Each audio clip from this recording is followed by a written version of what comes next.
Sure बहुत ज़्यादा थक चुका था, इसलिए वो आराम कर रहा था। काफ़ी देर तक आराम करने के बाद जब श्योर की आंखें खुलती है तो रात हो चुकी थी। वैसे इस डीमन की बात भी नकारी नहीं जा सकती है। वो कुछ बड़ा करने वाला है, बहुत बड़ा। और उसके खिलाफ हमारे पास कोई भी प्लान नहीं है। क्या मुझे ये बात अपनी बहन को बता देनी चाहिए? श्योर मन ही मन सोचता और बड़बड़ाते हुए कहता, बेवकूफ़ी मत करो श्योर। तुम जानते हो कि डीमन से जुड़ी हुई बातें बाहर नहीं आनी चाहिए। और अगर डीमन से जुड़ी हुई बातें बाहर आई तो तुम्हारे बारे में भी तुम्हारी बहन और काफ़ी सारे लोगों को पता चल जाएगा उन डीमंस की वजह से। तुम्हें क्या लगता है वो लोग शांत क्यों है? सिर्फ इसलिए ताकि अगर तुम्हें कुछ हुआ तो तुम्हें ढूंढने के लिए ऊपर वाली सिटी के लोग आएंगे और यहाँ पे उन्हें सेंस कर ही लेंगे। और अगर तुमने उनके बारे में किसी को बताया तो वो तुम्हारी सच्चाई उगल देंगे। काफ़ी सारी चीज़ें हैं जो कि तुम अभी भी छिपाना चाहते हो, और शायद वो चीज़ छिपी रहे तो ज़्यादा बेटर है। बैकग्राउंड श्योर ऐसे क्या था। वैसे आप लोग सोते बहुत ज़्यादा है। पीछे से एक बच्चे की आवाज़ आती है, ओह हमारे ब्रह्मास्त्र, आओ बैठो। श्योर क्रिसू से कहता, वही क्रिसू जिसके अंदर वो डीमन था। ऑफ कोर्स यही एक लौता डीमन है जो कि श्योर और बैकग्राउंड सबके साथ है। पता नहीं वो यापुंग का बच्चा कहाँ मर गया। वो भी साथ होता तो थोड़ा ठीक लगता। अगर हम लोग को अब एक प्लान बनाना होगा। श्योर क्रिसू से कहता, वैसे प्लान मुझे पता है। किरचू इस्माइल के साथ कहता, हमें कैसे भी इन सभी डीमंस को अकेले में लाना होगा और फिर उन्हें खत्म करना होगा। क्योंकि किरचू उसके पास इतनी ताकत है कि वो उन डीमंस को खत्म कर सके, लेकिन वो एक साथ उन सभी डीमंस के साथ नहीं लड़ सकता। और लकीली किरचू के डीमन के पास जो स्किल है वो उनके स्किल से काफ़ी ज़्यादा अच्छी है। बस लीडर आंसू के पास जो डीमन है वो परेशानी खड़ी कर सकता है, क्योंकि वो बहुत ज़्यादा ताकतवर है। श्योर वो इतना कहता और वहीं बैठता। लेकिन अगर मेरे साथ वो यापूम आ जाता तो? क्रिशु इस्माइल के साथ कहता, तभी तो उस यापूम की जरूरत है हमें, और वो पता नहीं कहाँ मर गया। श्योर वो हंसते हुए कहता, पर ये हंसने वाली बात है ही नहीं। बैकग्राउंड श्योर उससे कहता, हाँ हाँ जानता हूँ, हंसने वाली बात नहीं है, लेकिन बस समझ नहीं आ रहा है कि मैं उस यापूम को क्या बोलूँ। खुद क्रिशु के पीछे पड़ा हुआ था क्योंकि उसके अंदर डीमन है, और इतने सारे डीमंस के बीच हाँ हमारे पास एक अच्छा प्लान है। हमें उन डीमंस को अलग करना होगा ताकि हम उन्हें एक एक करके मार पाए, तभी कुछ हो सकता, वरना कोई चांस नहीं है। श्योर वो सभी लोगों से कहता। देखते देखते उन सभी के बीच बहुत सारे प्लान वगैरह डिस्कस होते हैं, क्योंकि अब शायद बहुत बड़ी चीज़ होने वाली थी। शायद उस डीमन ने यही कहा था कि वो जल्दी इस पूरे सिटी को अच्छे से सील कर देगा और यहाँ के लोगों को मारकर उनकी बलि चढ़ाएगा और अपने असली शरीरों को जिंदा कर देगा। या फिर उसके पास और भी कोई भयानक प्लान हो सकता है, पता नहीं उसका प्लान क्या है। लेकिन मेरे पास जितनी भी नॉलेज है मैं उसका इस्तेमाल करके सबसे पहले उस डीमन के सामने जाऊंगा और फिर उससे काफ़ी सारी चीज़ें उगलवाने की कोशिश करूंगा। अगर वो तैयार हो गया तो बस। श्योर इस्माइल के साथ कहता, मतलब तुम्हारा ये प्लान है कि तुम प्लेयर बन के उसके साथ मिल जाओगे, है ना? बैकग्राउंड श्योर कहता, सही कहा। श्योर इस्माइल के साथ कहता, लेकिन इसमें बहुत ज़्यादा खतरा है, तुम्हें तुम्हें सतर्क रहना होगा।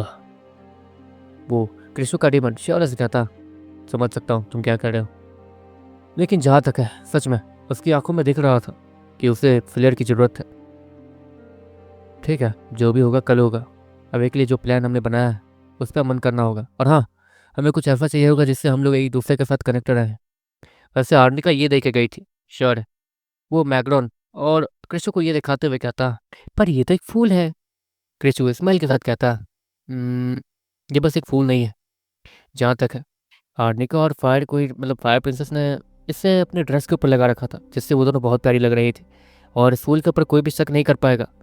लेकिन परेशानी ये है कि ये फूल हमारे ऊपर थोड़े अजीब लगेंगे, इसलिए हमें इसे अपने शर्ट या फिर कपड़ों के अंदर रखना होगा ताकि हम लोग एक दूसरे से कनेक्ट रह सकें। ऑफकोर्स ये किसी टाइप का डिवाइस है जिससे हम लोग एक दूसरे से बात कर सकते हैं और कोई इसे ढूंढ भी नहीं पा रहा था। मतलब ये डिवाइस कमाल का है, हम लोग एक दूसरे से कनेक्टेड रहेंगे। इतना कहते हुए श्योर एक अजीब सा फूल जिसके अंदर कोई डिवाइस था वो क्रिसू को दे देता है। क्रिसू उसे ले लेता है और बैकग्राउंड को भी थमा देता है। देखते देखते श्योर बैकग्राउंड वो एक दूसरे के साथ उस डिवाइस से कनेक्ट हो जाते हैं। ये काम तो कर रहा है, बैकग्राउंड स्माइल के साथ कहता है। लेकिन अजीब बात यह है कि इसे बनाने में इंसान के टेक्नोलॉजी का इस्तेमाल ही नहीं किया गया। बैकग्राउंड उस डिवाइस को देखते हुए कहता, मतलब तुम कहना क्या चाह रहे हो? श्योर वो बैकग्राउंड से कहता, मतलब इसमें ना ही कोई वायर्स है ना ही कुछ, ये तो बस एक पानी का बूंद है। और बैकग्राउंड श्योर कहता है और श्योर अच्छे से उस फूल के अंदर मौजूद उस पानी के बूंद को देखता जो कि हल्का सा चमक रहा था। देखो अब ये जो भी है हमें नहीं पता, इसे आर्ट डेका ने बनाया है तो मतलब होगा कुछ स्पेशल या फिर कुछ, ताकि उन डीमंस को हमारे बारे में कुछ पता ना चल पाए कि हम लोग एक दूसरे से कनेक्टेड है या नहीं। श्योर मैगलोनस कहता हाँ हो सकता है, लेकिन अच्छा ठीक है छोड़ो। मैगलोन इतना कहता और उस डिवाइस को पहले की तरह बंद कर देता और अपने पास रख लेता, जिसके बाद देखते देखते क्रिस्टो भी घर चला जाता है। और श्योर वो पूरी रात उस आइलैंड पे गुजारने के बाद और थोड़ी प्रैक्टिस वगैरह करने के बाद उन सभी के साथ, क्योंकि वो लोग बहुत ज़्यादा ताकतवर थे, इसलिए ही प्रैक्टिस वगैरह करने के बाद वो वापस आ जाता है। और जब वो वापस आया था तो उसकी हालत ख़राब थी, उसे चोट वगैरह बहुत ज़्यादा लगी हुई थी। हाँ, उनके साथ प्रैक्टिस करूँगा तो ज़्यादा अच्छा रहेगा, ताकतवर लोगों से कैसे भरना है वो सब कुछ मैं उनसे सीख सकता हूँ। श्योर है वो मन ही मन सोचता और स्माइल करता है और डीमन गर्ल उसे हील करने लगती है। ऐसे क्या देख रही हो? श्योर डीमन गर्ल से कहता, जो कि उसे देखे जा रही थी, घूरे जा रही थी। आज तो तुम प्यारे लग रहे हो इसलिए मैं देख रही थी। डीमन गर्ल हंसते हुए कहती है, मैं पुरानी वाली डीमन गर्ल को ज़्यादा मिस करता हूँ, तुम तो बस फ्लर्ट करती हो मेरे साथ। श्योर हंसते हुए कहता, तुमने ही तो कहा था हम लोग एक हैं। डीमन गर्ल श्योर के करीब आते हुए कहती है, नहीं। श्योर इतना कहते हुए तुरंत ही बिस्तर से कूद जाता है। हम लोग एक हैं, हम लोग एक फैमिली है, लेकिन तुम मेरी बीवी नहीं हो, समझी? श्योर वो डीमन गर्ल से कहता है, हाँ हाँ, अगर मैं किसी और को अपना मास्टर बना लूँ तो तुम्हें पता भी है कि वो मेरे लिए क्या क्या करेगा, लेकिन तुम्हें वो तो मेरी कदर ही नहीं है। डीमन गर्ल वो मुंह बनाते हुए कहती है, अच्छा ठीक है बाबा, गुस्सा मत करो, तुम्हें पता है ना आज हमें मिलने जाना है उस डीमन से, थोड़ी अच्छी से प्रैक्टिस कर लेते हैं, तुम डीमन बनो ठीक है? श्योर उस डीमन गर्ल से कहता और डीमन गर्ल अपने हाथ को आए करती है जहाँ पर उसके हाथों से बहुत सारी स्मोक निकलती है और वो उस डीमन जैसी ही दिखने लगती है। तो तुम ये भी कर सकती हो। वैसे तुम काफ़ी सारे बीस्तों की कॉपी बना सकती हो, ये भी काफ़ी अच्छा तरीका है और काफ़ी खास। श्योर इतना कहते हुए डीमन गर्ल को देखता, जलो मत मुझसे। डीमन गर्ल हंसते हुए कहती है, तो ठीक है चो, मेरा नाम फ्लेयर। श्योर जैसे ही कहता है सीन शिफ्ट होता है जहाँ पर श्योर अब सच में फ्लेयर बन के उसी आंसू के डीमन के सामने खड़ा था। तुमने कहा कि तुम मुझसे मिलना चाहते हो फ्लेयर, वो स्माइल के साथ कहता, मिलकर खुशी हुई तुमसे। वैसे मुझे लगा नहीं था कि वैसे तुम्हें हीरो बनने का बहुत शौक है। मैं यहाँ पर तुमसे ये नहीं कहने आया हूँ कि हीरोगिरी छोड़ दो या फिर ये वो, मैं बस तुमसे सच में एक मदद मांगने आया हूँ। तुम डीमंस से जुड़े हुए हो, डीमंस को मार भी सकते हो, इसलिए मैं भी तुमसे कोई दुश्मनी मोल नहीं लेना चाहता। मैं चाहता हूँ कि बस तुम ताकतवर का साथ दो। वो डीमन अपना हाथ आगे बढ़ाते हुए कहता, लेकिन साथ देने वाला कम से कम अच्छा तो होना चाहिए। मुझे तुमसे कुछ गलत फीलिंग आती है, लगता है तुम अपना मकसद भूल चुके हो। फ्लेयर वो एक अजीब सी आवाज़ में कहता है, जैसे कि वो उस डीमन से बात भी ना करना चाहता हो। मकसद? हाँ, तुम्हें मकसद के बारे में भी पता है? कैसा मकसद? अब हमारा वापस जाने का कोई तरीका नहीं बचा। मकसद का क्या करेंगे, अचार डालेंगे? वो डीमन गुस्से में कहता, तो ठीक है, तुम शायद कुछ भूल रहे हो। प्लेयर इतना कहता और पीछे जाता और देखते देखते उसके नीचे की ज़मीन पूरी तरीके से काली होने लगती है और वो डार्क वाइट को एक्टिवेट करता। डार्क वाइट पहचानता हूँ इसे, ये थोड़ा थोड़ा सा जनरल डार्क के डार्क वाइट से जुड़ा जैसा लगता है। तुमने अच्छे तरीके से इस स्किल को बनाया है, सच में इसे बनाने में तुम्हें बहुत ज़्यादा मेहनत लगी होगी। वो डीमन जैसे मौका का फ़ायदा देखता है वो अपने हाथ को थोड़ा सा पीछे करता है और एक अजीब सा डिवाइस उस डार्क वाइट के अंदर गिरा देता है। हाँ तो तुम्हें लगता है कि मैंने जनरल डार्क के स्किल का कॉपी किया? नहीं, तुम गलत हो। ये स्किल उन्हीं की और उन्होंने ये खुद मुझे दी है। श्योर जो कि फ्लेयर का रूप था वो उस डीमन से कहता, और वो डीमन जो कि पहले उसे भटकाने के फिराक में था वो हैरानी से देखने लगता। नाटक मत करो, तुम्हें शायद पता नहीं कि जनरल डार्क कौन है, तुम उनके सामने खड़े भी हो सकते हो। वो डीमन फ्लेयर को देखते हुए कहता। इसके बाद फ्लेयर वो अपने हाथ को थोड़ा सा ऊपर उछालता है जहाँ पर एक लाल रंग का छोटा सा बॉल जैसा चीज़ था जो कि असल में एक बीस्ट था। ये तो वो डीमन हैरानी से कहता, ऑफकोर्स श्योर, जिस बीस्ट के साथ ऐसे खेल रहा था किसी बॉल की तरह, उस बीस्ट के अंदर से जनरल डार्क का ऑरा वो साफ साफ बाहर आता हुआ दिख रहा था। ये वो नहीं हो सकता। वो डीमन थोड़ा सा कांपते हुए कहता और थोड़ा पीछे हो जाता। तुम अभी जानते ही कितना, पता नहीं तुम्हें डीमन किसने बनाया, तुम्हें कुछ भी नहीं पता, तुमने डीमंस का नाम खराब कर दिया। फ्लेयर बिना रुके उस डीमन की बुराई करने लगता। नहीं, ऐसा नहीं है, बस अगर ये है तो मतलब हमारे वापस आने का चांस है। जनरल डाक कहाँ है? वो डीमन श्योर क्या था?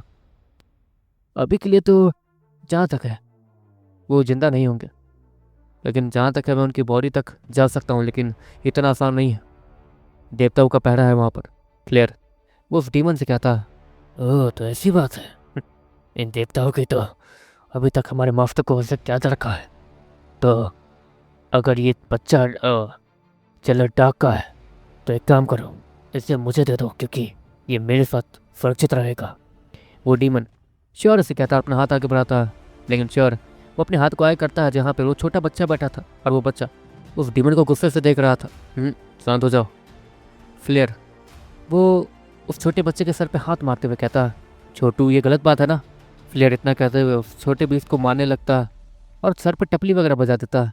वो डीमन ये सब देख के हल्का सा पीछे हो जाता है क्योंकि उसे बहुत ज़्यादा डर लग रहा था उस छोटे बच्चे के ही गुस्से से, क्योंकि जब वो बच्चा गुस्सा कर रहा था तो उसकी बॉडी की एनर्जी वो बदल रही थी और फ्लो कर रही थी और हूबहू जनरल डाक जैसी दिख रही थी। वैसे मैं सच बोलूँ तो ये तुम्हारे पास नहीं जाना चाहता। फ्लेयर इतना कहते हुए अपने हाथ को आगे करता और वो डीमन उस बच्चे को पकड़ने के लिए अपना हाथ बढ़ाता, लेकिन वो बच्चा लाइट में बदल के फ्लेयर के हाथ में गई गायब हो जाता है। न्यूरोकोर, ये तुम्हारे न्यूरोकोर में है ये, मतलब उसके पास भी न्यूरोकोर है जो जनरल डाक कामयाब हो गए थे। वो डीमन श्योर से क्या था? जनरल डाक कामयाब हो गए थे। उन्होंने ये अंडा मुझे थमाया था, बदले में कुछ डीमंस को हराकर उनकी एनर्जी हासिल करनी पड़ी थी, लेकिन चलो वो सब तो चलते रहता है। वैसे तुमने कहा कि तुम्हें मुझसे कुछ काम है और बदले में तुम इन इंसानों की बलि वगैरह नहीं चढ़ाओगे, क्यों? क्लियर उस डीमन से कहता, क्योंकि यहाँ पर जब क्लियर आया था तो उस डीमन ने उसे सब कुछ बताया भी था। हाँ, इंसानों की बलि की जरूरत नहीं पड़ेगी, मुझे बस कुछ चाहिए था जो कि मुझे मिल चुका है, तो शुक्रिया। वो डीमन इतना कहता और वहाँ से चल के जाने लगता। मैं तुम्हारा मतलब नहीं समझा। फ्लेयर जो कि श्योर था, उसे कुछ समझ नहीं आया था कि वो डीमन यहाँ पर इसे चुन्नू मुन्नू सी बात करने के लिए थोड़ी आएगा।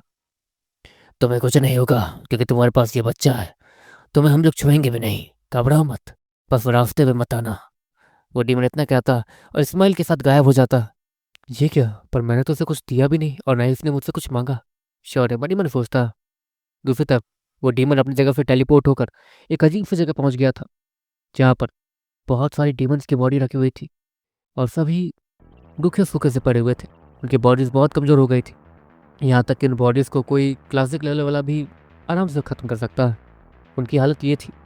वो डीमन एक अजीब से क्यूब जैसी चीज़ को आया करता है जिसके अंदर से बहुत ज़्यादा डार्क एनर्जी निकलने लगती है, और ये डार्क एनर्जी श्योर के डार्क वाइट के अंदर से टेलीपोर्ट होकर यहाँ आ रही थी। एक डिवाइस उस डार्क वाइट के अंदर था जहाँ से वो एनर्जी कंज्यूम कर रहा था, और दूसरा डिवाइस जो कि उसी से जुड़ा हुआ था वो वहाँ से सारे डार्क एनर्जी को टेलीपोर्ट करके यहाँ इस डिवाइस के अंदर भेज रहा था। और उस डिवाइस से जैसे ही डार्क एनर्जी बाहर निकलने लगती है, वो डार्क एनर्जी तेज़ी से उड़ते हुए उन सभी डीमंस के मुंह से होते हुए उनके बॉडीज़ के अंदर एंटर करने लगती है, और उन सारे डीमंस उन सभी की आंखों में हल्का सा लाल रंग दिखने लगता है।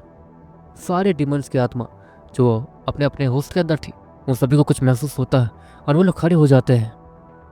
आफू कामयाब रहा, वो डीमन स्माइल के साथ कहता, और सारे डीमंस वो बहुत ज़्यादा खुशी के साथ वो जश्न मनाने लगते हैं। काश मास्टर,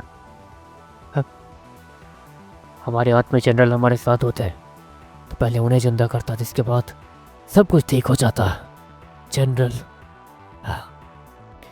हमारे सारे जनरल्स खत्म हो चुके हैं शायद अब। वो आंसू का डीमन मन ही मन सोचता और वहीं घुटनों के बल बैठ जाता है। मैं डीमन बाल से ये प्रार्थना करता हूँ, हमारे सारे डीमन भाइयों के शरीर में दोबारा जान आ जाए। मैं आपसे प्रार्थना करता हूँ, बिना किसी बलि के हमारी ये रिक्वेस्ट पूरी कीजिए डीमन बाल। वो डीमन किसी डीमन बाल को रिक्वेस्ट करते हुए कहता, और वहाँ ऊपर में एक अजीब सा डार्क पोर्टल खुलता है जो कि देखने में डरावना लग रहा था। देखते देखते उस पोर्टल के अंदर बहुत सारी डार्क स्मोक जाने लगती है जो कि उसी क्यूब जैसी चीज़ से निकल रही थी और चार के डार्क वाइट से निकली थी। एक अजीब सा हाथ उस पोर्टल से बाहर निकलता है जो कि देखने में बहुत ज़्यादा डरावना लग रहा था, और वो उस डार्क एनर्जी को कंज्यूम करने लगता है। और आंसू का डीमन वो अपने सर को पूरी तरीके से झुका लेता है और ऊपर देखने की हिम्मत भी नहीं करता और चुपचाप वहाँ से निकल जाता है। कम हो गया। इतना कहते हुए आंसू का डीमन वो सारे डीमंस के बीच आता है। क्या वो माने? सभी लोग आंसू के डीमन से पूछते हैं। डीमन बाल मान चुके हैं, वो हमारे शहर को दोबारा चिंता कर रहे हैं।